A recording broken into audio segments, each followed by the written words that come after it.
Rabindra Bharati university MA history 4th semester CC 4.1 পেপারটির suggestion 2025 আলোচনা করছি এই ভিডিওতে।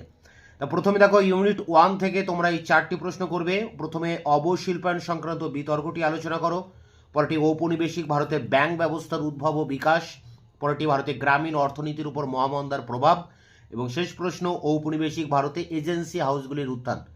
এর মধ্যে পরপর সাজেশন ইম্পর্টেন্ট অনুযায়ী রাখা আছে। প্রথম প্রশ্নটি সর্বাধিক ইম্পর্টেন্ট, তারপরেটি এইভাবে পরপর রাখা আছে। এরপরে দেখো রয়েছে ইউনিট টু থেকেও তোমরা 4টি প্রশ্ন এখানে দেখতে পারো। এর মধ্যে প্রথম প্রশ্নটি ভারতীয় রিজার্ভ ব্যাংক সম্পর্কে সংক্ষেপে লেখো। এটাই ভেরি ভেরি ইম্পর্টেন্ট, এটাই তোমাদের পরীক্ষায় আসতে পারে। এরপরে দেখো ইম্পেরিয়াল ব্যাংক সম্পর্কে আলোচনা করো। তা রিজার্ভ ব্যাংক বাদ দিয়ে ইম্পেরিয়াল ব্যাংকও দিতে পারে, কিন্তু রিজার্ভ ব্যাংক আসার চান্সেস বেশি। এই দুটোর একটা তোমরা পরীক্ষায় পাবে। আবার শেষ যে দুটো প্রশ্ন রয়েছে 3 এবং 4, অর্থাৎ ভারতের জাতীয় আয় সম্পর্কে আলোচনা করো এবং ভারতের রেলওয়ে ব্যবস্থা প্রবর্তনের কারণ প্রভাব লেখো। এই দুটির মধ্যে একটি প্রশ্ন পরীক্ষায় আসবে। এখানে রেলপথ কিন্তু ইম্পর্টেন্ট রয়েছে।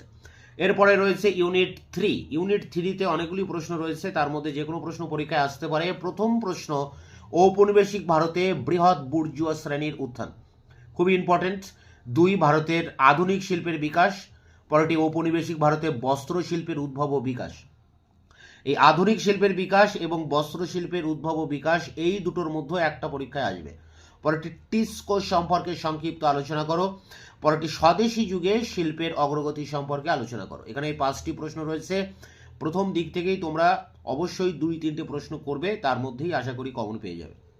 ইউনিট 4 শেষ ইউনিট, এখানেও 4টি প্রশ্ন রয়েছে। প্রথমে রয়েছে প্রথম কারখানা আইন, পরটি 2 বিশ্বযুদ্ধের মধ্যবর্তীকালে ভারতের শ্রমিক আন্দোলনের বর্ণনা, পরটি ভারতের শ্রমিক আন্দোলনের ইতিহাস চর্চা সম্পর্কে লেখো। এই শ্রমিক আন্দোলনের ইতিহাস চর্চা এবং শ্রমিক আন্দোলনের যে বর্ণনা, এই দুটির মধ্যে একটি প্রশ্ন জেনুইন কমন আসবে পরীক্ষায়। তো আর শেষে রয়েছে AITUC all India trade union Congress সম্পর্কে আলোচনা করো। এই 4টি প্রশ্ন তোমরা করবে, এর মধ্যেই দুটো প্রশ্ন কমন পেয়ে যাবে। দেখা হচ্ছে অন্য ভিডিওতে, ততক্ষণ চ্যানেলকে সাবস্ক্রাইব করে রাখবে, বন্ধুদের কাছে শেয়ার করবে। ভিডিওটি ভালো লাগলে অবশ্যই একটা লাইক দেবে।